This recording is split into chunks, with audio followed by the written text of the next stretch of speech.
John Kohler with OKRaw.com. Today we're outside my local Whole Foods market, and we're gonna go inside the Whole Foods market and check out the raw food section.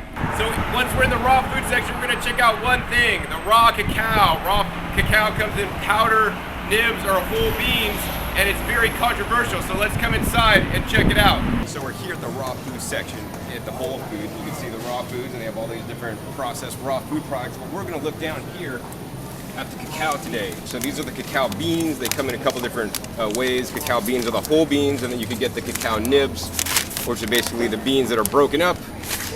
So you could also get the cacao powder, which is basically just powdered up beans.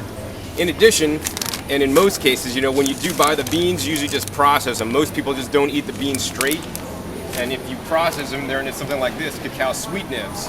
So these have the cacao nibs with some sugar and some cacao liqueur.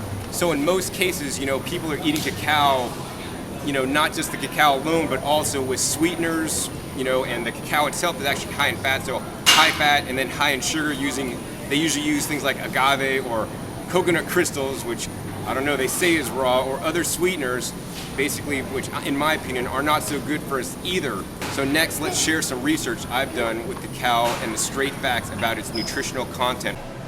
All right, so now we're sitting down and we're gonna talk more about cacao, and this is the cacao powder, and this is the cacao nibs. Once again, we just saw these downstairs. And you know, we're gonna talk about some of the straight facts about cacao. Now, there are many videos on YouTube that talk about some of the effects of cacao and, you know, this and that hearsay. But, you know, primarily we're gonna go over some of the scientific data regarding the cacaos today. So the first thing I'd like to point out is that, you know, many people and many websites may say that cacao is really high in magnesium, and it's like the #1 magnesium food. Now, you know, based on my research, I haven't found this to be entirely accurate. You can check the USDA nutrition database, and they don't even have cacao listed in there, but, you know, I have to use some kind of standard for determining how much kind of nutrient is in cacao. So we could use cocoa, which is basically heat processed cacao. So you could say, oh, maybe the minerals change when it's raw. Well, I don't know, heating up minerals, I don't know if they change or not. But in any case, based on the USDA information, and also this is what many raw websites quote, that it has, you know, the most magnesium, and magnesium is really important for us. And yes, I'm not disputing that magnesium is an important nutrient, but, you know, cacao is not necessarily the highest source. So here's some of the research I've done at the USDA database. You can see here I've printed out the nutrition facts for many different items, from rice bran, wheat bran, cocoa powder, spice, coriander dried, chives dried, spearmint dried, flax seeds, sesame seeds, Brazil nuts, almonds, spirulina, and even sunflower seeds. And you know, if you don't want to look at all the data, here's it pretty much summed up. This is magnesium per 100 grams of the specific food. In the first case, we have rice bran. So for 100 grams of rice bran, there's 781 milligrams of magnesium. For coriander leaf dried, that's also called cilantro, 694 milligrams per 100 grams. For dried chives, it's 640 milligrams per 100 grams. For wheat bran, 611 milligrams per 100 grams. Hey, wait a minute, I thought if cacao had all these, you know, all this magnesium, it'd be at the top of the list. Well, you know, we're still going. We're not even to cacao yet. Next, we have spearmint dried, has 602 milligrams per 100 grams. And next, we have cocoa powder or cacao powder with 499 milligrams per 100 grams. Other things that also have high magnesium: flax seeds, 392 milligrams per 100 grams. Brazil nuts, 376 milligrams per 100 grams. So you could easily see that cacao is not like the highest on the planet in magnesium. There's other foods that easily have more magnesium. So if you're eating your cacao and you think you're getting a high levels of magnesium, you know, forget it, you're not.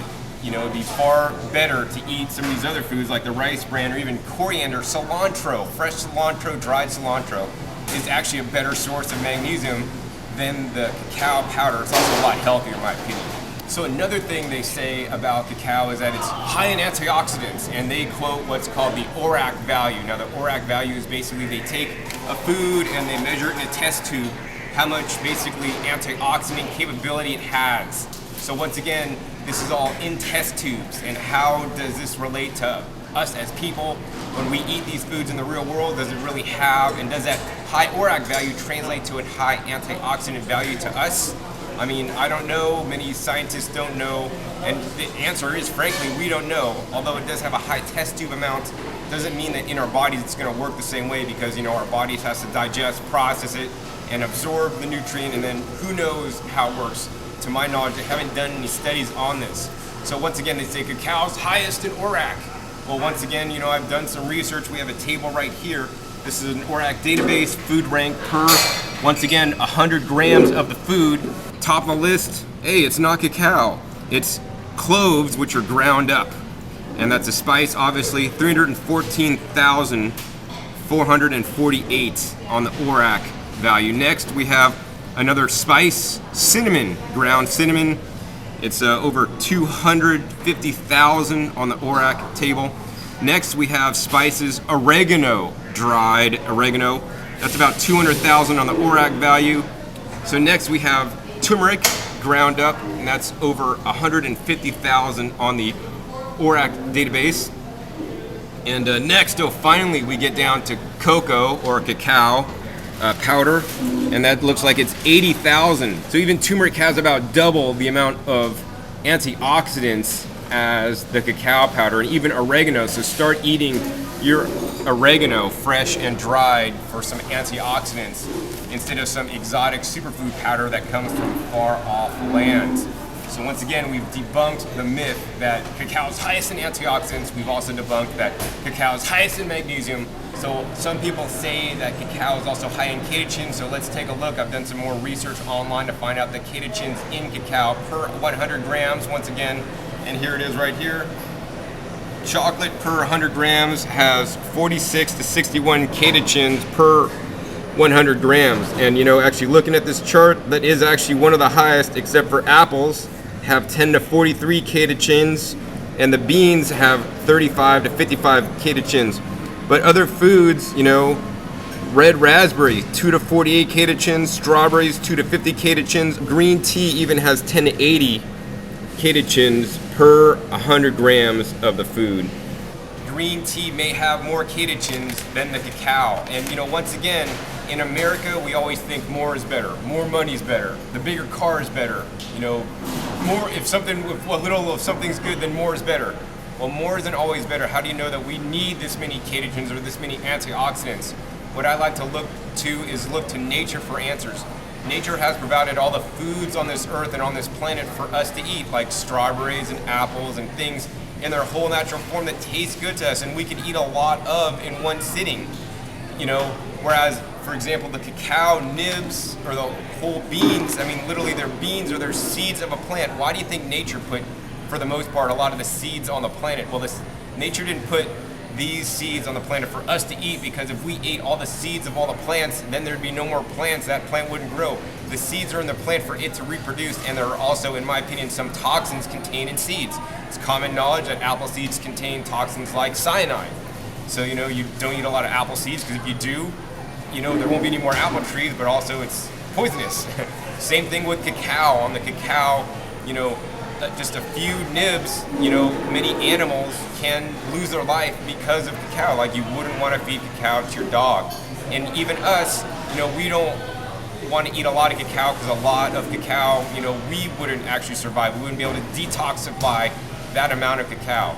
So there's toxins in cacao such as theobromine and oxalic acid. So theobromine affects our nervous system and is not necessarily too good. Maybe they relate it to something like caffeine in coffee, basically speeds you up.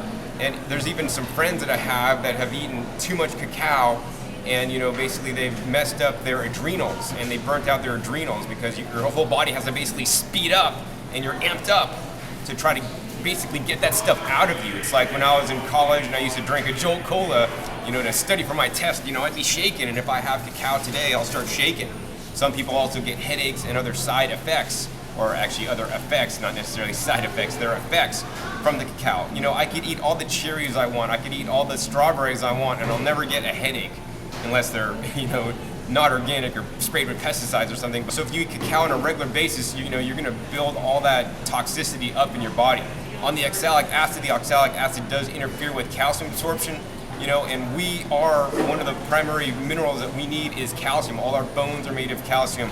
Calcium is a pH buffer, and cacao could basically limit the absorption of your calcium because of that oxalic acid.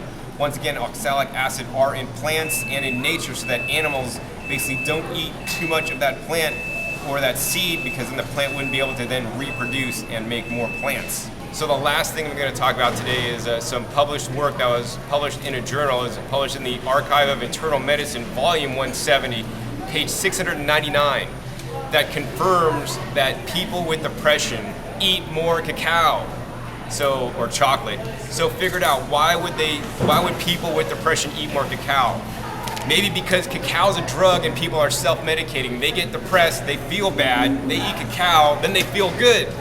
But guess what? The cacao effect wears off, then they feel bad again, then they eat more cacao and they feel good. I mean, that's a possibility. I mean, I don't know, but this journal basically has a published study that shows that people that are depressed eat more cacao. So maybe if you're eating a lot of the cacao, maybe you're chronically depressed. Maybe you should deal with the root of your depression, which, is, I don't know what it is, and I don't know how to deal with it, but you should deal with the root of your depression and not treat it with basically a food that is being used as a drug. So that's what I have to say today about cacao. Hopefully this has opened your eyes and enlightened you to some of the facts about cacao.